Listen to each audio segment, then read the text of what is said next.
Chris, hello. Hi. In theory, I think I was meant to be talking to you from Makerfield, where you were going to be doing a focus group. I was due to be heading to Wigan and then on to Hindley, I think. Of course, because Makerfield is not a place, it's the name of the constituency. Yeah, so I think it was Hindley we were going to be heading to, a community in the constituency, to record with the group More in Common, a focus group. In fact, I was just going to sit in the corner of the room and watch it. And actually... You weren't going to participate. I was not. Certainly not. But I wasn't going to ask questions either.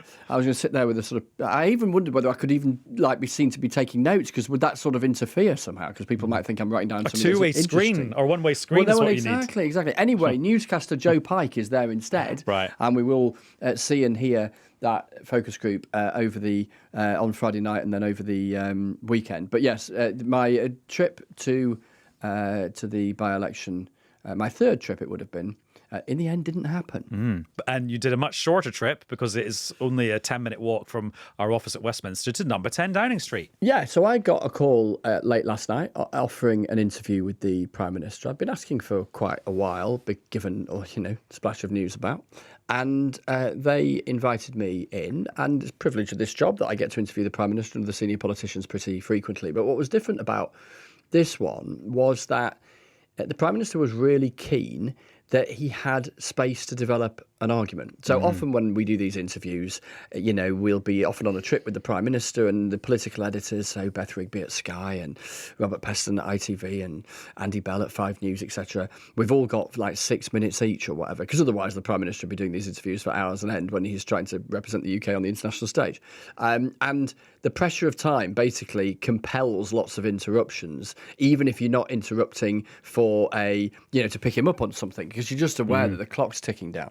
And with this one, I didn't have that pressure. Clearly I'm not still in Downing Street now, so I didn't go on forever and ever and ever. But he was really keen to be able to develop his argument. And I think partly because I think he feels more comfortable when he can do that. And then partly he had a lot to say, because he had a lot to push back on, given all the stuff about defence and indeed about his leadership. And you can hear the difference between a 6-minute kind of round-robin interview and a 22-minute-ish, more podcasty style interview in the previous episode of Newscast, which is in your feeds now, which is Chris's unedited conversation with Keir Starmer. And what you'll hear now is me and Chris talking about what we learned from that interview. But first of all, do you want to just set a bit of, I hate this word context, but it is very important. What's the context?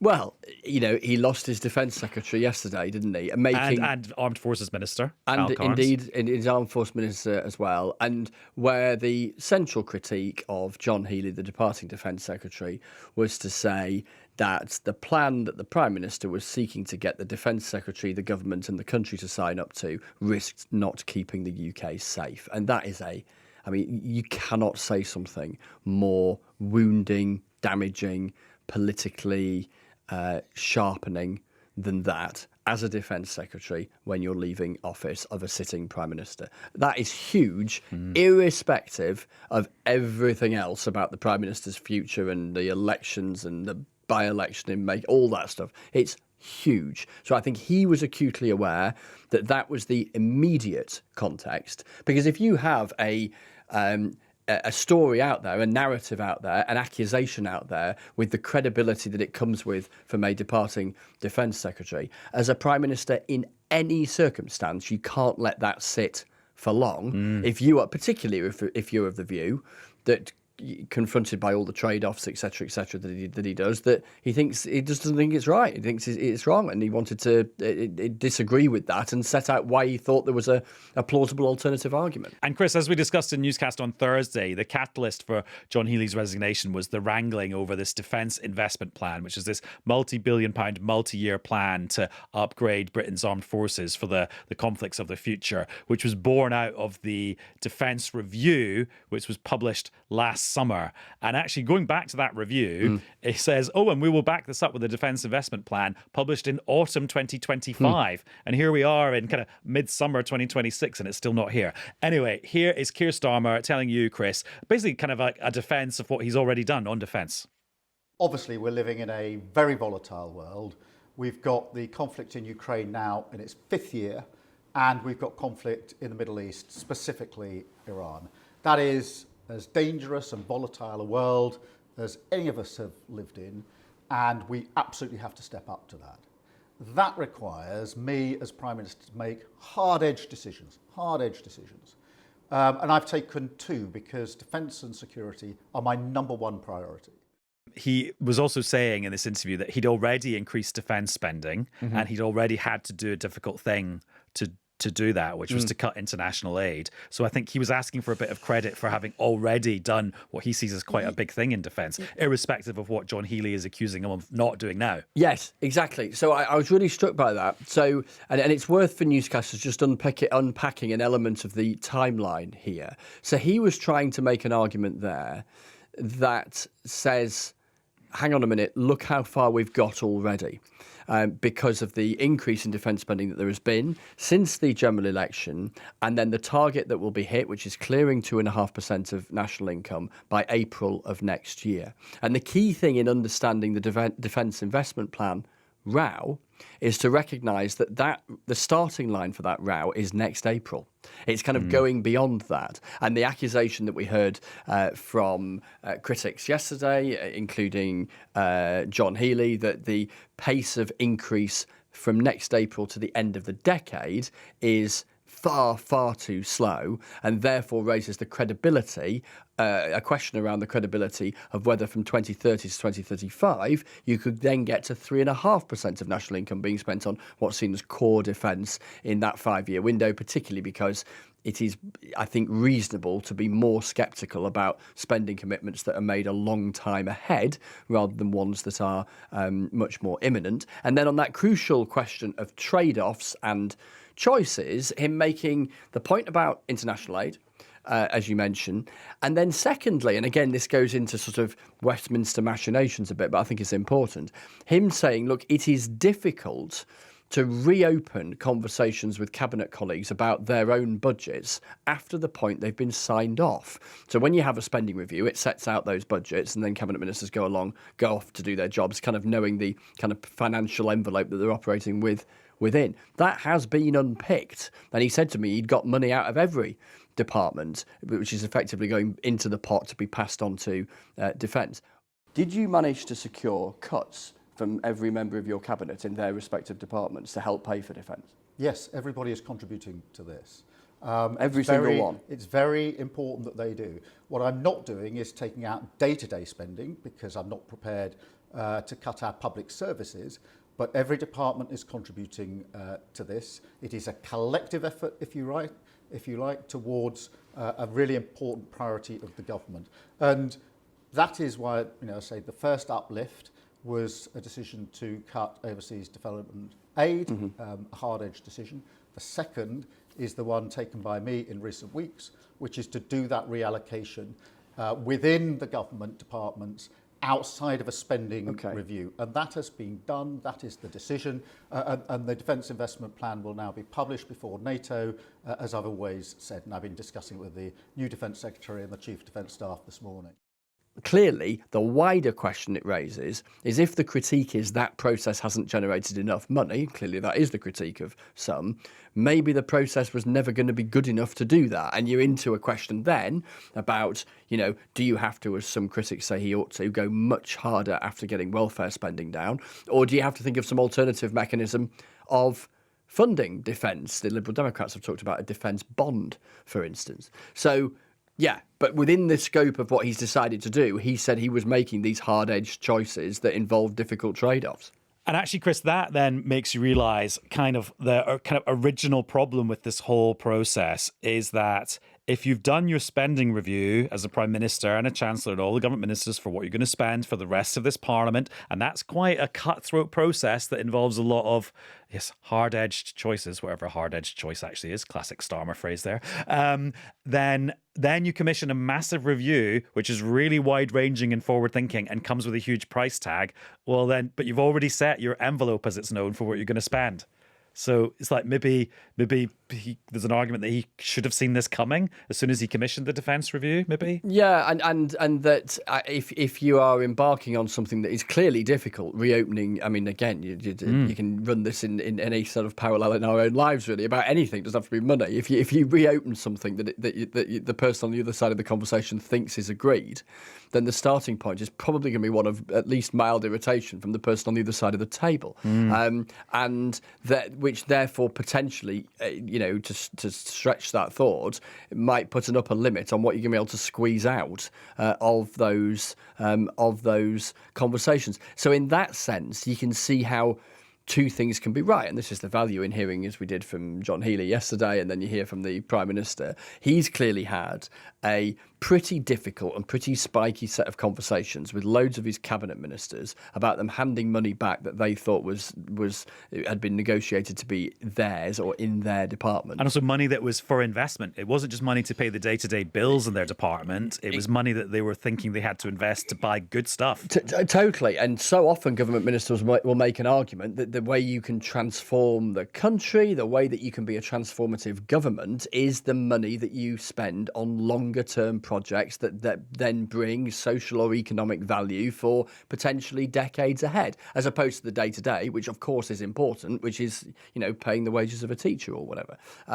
So there's an opportunity cost to taking away that capital spending, and sure as heck cabinet ministers have made that argument to him. But the argument I'm hearing from them is that they've gone through this pretty difficult process, pretty chewy process with cabinet ministers. We've heard, because it's been reported, that one or two of them pushed back quite, vociferously. And he's got a certain amount of money out of it. He's talked about the whole question of cutting money from international aid. You might remember in that essay writing competition that was going on during half term a few weeks ago, Tony Blair talked about, in his view, the damage that causes, and that it might not be a popular argument for many to crank it back up again, but that it would be a useful thing. So the Prime Minister can point to these, the difficult decisions with his colleagues, the difficult trade-offs, say, with international aid, but he then still confronts the reality that, as far as John Healey's concerned, Al Khan's is concerned, plenty of people who've served in the military are concerned, it's not touching the sides in terms of the money that they think defence needs. And then we will find out when the Defence Investment Plan is ever published. And his commitment is to do it before the NATO summit in Ankara in a couple of weeks' time. Everyone's sort of thinking it might be next week, but I suspect that might be a bit soon if they're having to find a way of re-presenting it so that it doesn't sound like it's the thing that John Healey rejected. Completely. I mean, on the timing, so as you say, they're sticking to the same public deadline. Dan Jarvis, the new Defence Secretary, will go to a NATO Defence Ministers meeting next Thursday. He has to decide, and the government now has to decide, are they just going to press on with it and publish it, or is there scope for some sort of rewriting? But the thing is, it's not really rewriting, because there might be some arguments to go on about what's in it in terms of what the money is being spent on. The critique is principally one of, is there enough money? And if the answer, if there is an acknowledgement that that's not the case, then the process gets infinitely more complicated. The twist, of course, is that in the next 3 weeks, there is that by-election in Makerfield, and what happens after that is, things could change quite a lot in the next 3 weeks. Also, when the dip, as I'm now calling it, does land, the Defence Investment Plan, John Healey's allies have given us a very good yardstick to sort of judge it by, basically saying if we get to a point where defence as a spending as a share of GDP, so the national economy overall, by 2030 is 2.68% as a result of this Defence Investment Plan, John Healey's allies have made it very clear that's not good enough. So as soon as it hits our inboxes, we'll be working out if that's what it is or if it's more than 2.68%. Yeah, and again, as I think we said on an earlier edition of Newscast, we are still in quite an asymmetric conversation around all of this, because there is a spectacular amount of chit-chat, including from you and I, about something we've not seen yet, the Defence Investment Plan. We've seen the commentary and interpretation of two principal figures in its compilation, the former Defence Secretary and the current Prime Minister, but we haven't actually seen it yet. Now, let's get on to part two of your interview, which was a bit more broader than defence and was a lot about just Keir Starmer's own position as Prime Minister. And the next bit I want to play is just so interesting because in your mind, you think this message Keir Starmer's got is aimed, as you would expect, at opposition politicians, the other parties that want to be in the government. But now, because of the weird situation Keir Starmer is in the Labour Party, actually, it's addressed at people who want his job internally. Very many people, very often sitting outside of government, give the impression that there are lots of easy decisions that can be taken. Well, these are often people who've worked in government with you. There are no easy decisions. For every decision, there has to be the question, what are you not going to do? So every time somebody says, this is what, there will always be people who will say, spend more on defence. I get that. There will never be a day when that isn't a criticism. There will always be people in that camp. There will be always people saying, I would do this, I would do that, I'd do the other. The question back to them is, what is it you wouldn't do? Because government is about trade-offs, it's Absolutely. about priorities, and it's about making the right decisions. The decisions to increase defence to 2.6% by 2027, and now to add to that, the Defence Investment Plan, they're the right decisions for this country, and that's why I've taken them. A, he is sort of almost challenging Wes Streeting and Andy Burnham there. Yeah. And B, he actually sounds quite almost jocular about it. Like, he sounds confident. Yeah, he does. He really does. Perhaps the most confident in the interview on that particular topic, or that theme, if you like, effectively saying, look, you've not done the job. This is really difficult. It's easy to chuck ideas in from the sidelines. Oh, and by the way, if you were doing the job, much of the fundamentals would be exactly, all of the fundamentals would be exactly the same. So, yeah, I think he clearly sees a frustration, not just in the political predicament that he's in, which you would if you were him, but I think he sees there's an element of him in suggesting a certain shallowness to some of the critiques that come his way. And also the critiques have kept on coming from those potential challengers. I just noticed Wes Streeting's social media, which is very active all the time, is particularly active this afternoon. And he's saying two things. One, how come if there's not enough money for defence, the government has today announced £4.5 billion to spend on walking and cycling over the next 5 years? Intriguing, because I think as a health secretary, Wes Streeting probably would have welcomed that, because that gets more activity into people's lives, which is potentially good for the NHS. And then the other thing he's talking about is, well, the Prime Minister said to you, Chris, that defence is his number one priority. Recently, number one priority was economic growth. So have we now got two number one priorities, which is a criticism that Starmer's faced before of having too many priorities. And I noticed that the final four words of the Wes Streeting critique there, I think there's quite a few, isn't there, posts here, but it says, make choices, decide, lead, which I think is a pithy way of saying that the Prime Minister hasn't done any of those things, and that Wes Streeting, he argues, would were he the Prime Minister, which gets us back into this kind of shadow leadership contest, which has been underway for the best part of a month now. And of course, if Andy Burnham was to enter that leadership contest, first of all, he'd have to win the Makerfield by-election, which is in a week's time. He'd have to beat Robert Kenyon of Reform UK and the many other candidates who are standing in that by-election. And you can see a full list of them on the BBC News website, or listen to a previous episode of By-Election Cast, where you can hear celebrity guests reading the whole list of candidates. Oh, yeah. And then, Chris, you managed to get Keir Starmer on the record saying something that his allies have let it be known a bit for the last few weeks. And I'm sure Keir Starmer himself has said personally to a lot of people, but hasn't said it to the nation, which is he will stand and fight if there is one of those leadership contests. Look, I'm not going to walk away. I don't think we should plunge the country into the chaos of a leadership election. But if that happens and you stand, wouldn't you be a contributor to that chaos? I don't think it should happen. But if it does happen, I will fight. And let me just be clear with you, that's not about personal vanity. It's not about stubbornness. It's out of a very deep sense of duty. I was elected to serve this country, notwithstanding the difficult circumstances. That is what I am doing. And in the last few weeks, others have made their own case. I've been concentrating on the job I was elected to do, which is to deliver for this country. This is about a sense of service and duty. It's not vanity, it's not stubbornness, it's duty. So there's been a consistency to what he has said and his team have said going back months. I think even before Christmas, they were making that clear.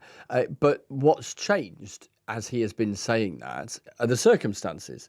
And clearly the circumstances have sharpened in terms of the potential likelihood of exactly that scenario. In other words, a leadership contest. Now, I think there's a couple of things we should tease away at here. Things that those in high office will say when they're in high office are not always the same when the circumstance that they are imagining actually comes to pass. And I don't mean to imply any sense of cynicism there. It's just that if you are a political leader, the minute you publicly acknowledge some sort of potential limitation, there's things you've got to say to be able to keep going. Completely. And the minute you imply a situation where you are entertaining the idea of you leaving, either voluntarily or otherwise, that instantly is weakening. However, so let's unpick a couple of things here. Firstly, in doing what he is doing and doing it as repeatedly as he has done it, he is putting the barrier to entry, the bar that any potential toppler has to clear, as high as it'll go. He is emphasising over and over again, including in circumstances in which he has been in, frankly, trickier and trickier waters, that if another MP comes along and says, I've got 81 MPs, which is the clearance threshold for triggering a leadership contest, the Prime Minister is saying, well, firstly, he's saying he won't, there'll be no suggestion of him just walking away. No coronation. Exactly. But in that scenario, he would stand, including, as I put to him, a scenario where there is only one other contender. In other words, a scenario where if he chose not to stand, as leader of the party, he would be automatically on the ballot paper unless he chose not to be. If he chose not to stand, then there would be a coronation of a new Prime Minister and it would all happen very quickly. And I was really intrigued to ask him about this, Adam, because I've been interviewing the Prime Minister frequently for the last 4 or 5 years. And the thing he always comes back to is he hates the kind of soap opera of politics and he hates the idea that there's been this kind of perma-chaos in politics. And of course, in that scenario where he had a choice as to whether or not to stand and in so doing would determine whether or not there was a contest, clearly there's an alternative scenario where there is more than one challenger to Keir Starmer. In other words, a contest is guaranteed.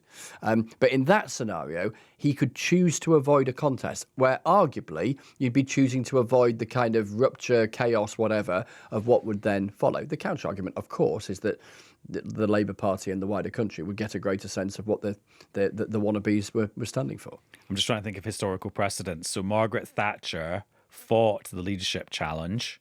Well, there was a leadership challenge before that. There was the stalking horse one that was never going to win. But then she fought the leadership challenge and only pulled out after the first round of votes showed that she hadn't won convincingly enough to stay in office. Now, of course, there's a different process with the Labour leadership contest. But yes, but she fought. She didn't say, "Oh, you're challenging me, I'll go." No, completely. And of course, at that point, obviously, as you say, the sort of contest rules are different, and it's a different generation, and all of that. But that points to a nuance where you can make it clear in advance that you're going to fight and you're going to stand and do, but not necessarily run the thing all the way through. And as I say, over and above the political imperative that there's certain things you do have to say whilst you're still in office, it's sort of binary.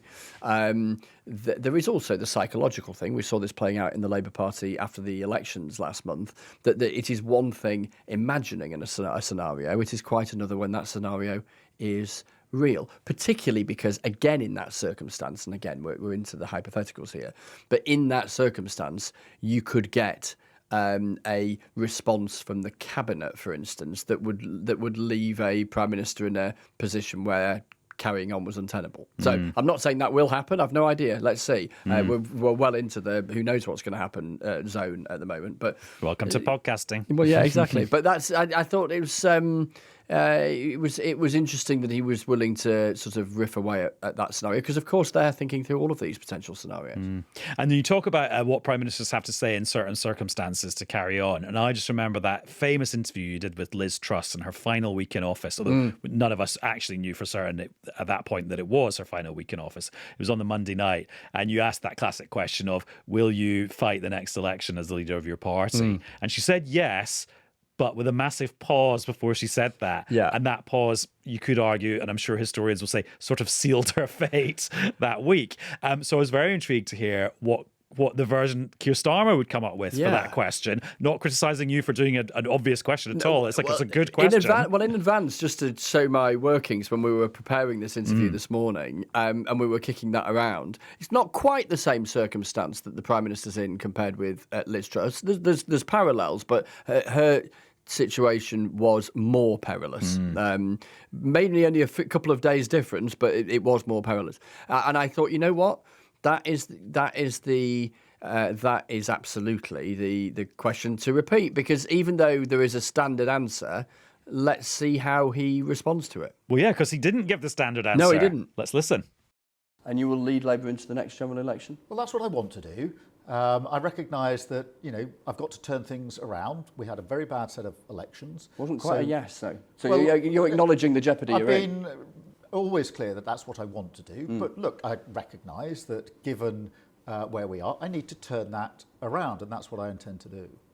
That's what I want to do. And then your little comeback there of like, well, that just proves how much jeopardy you're in, and you're basically saying to him, that's you acknowledging what we all know.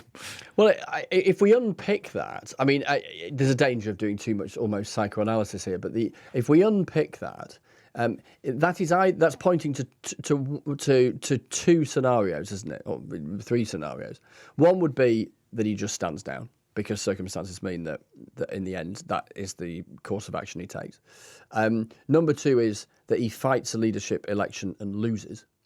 Number three is he fights a leadership election, or there isn't a leadership election, and for whatever reason he carries on, but at some point before the general election, he stands down.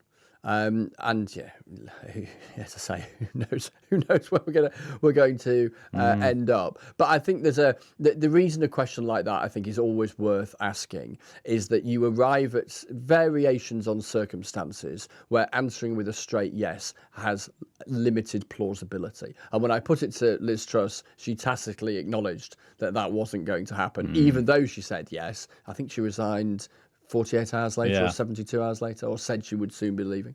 And yeah, the Prime Minister acknowledging the jeopardy. And that's the tightrope that they have to walk. You don't want to look so otherworldly that you are giving the impression that you have no idea what is going on beyond the walls of the building that you're in terms of your predicament, whilst at the same time not saying something that is instantly further undermining of the situation that you're in. But also is a bit different from a couple of weekends ago when Starmer did an interview where he said he wanted to lead for 10 years. And then lots of his critics said that shows you completely out of touch with the jeopardy you're in, to use the word that you used with him. And actually, he's given a much more nuanced, kind of more humble human answer today.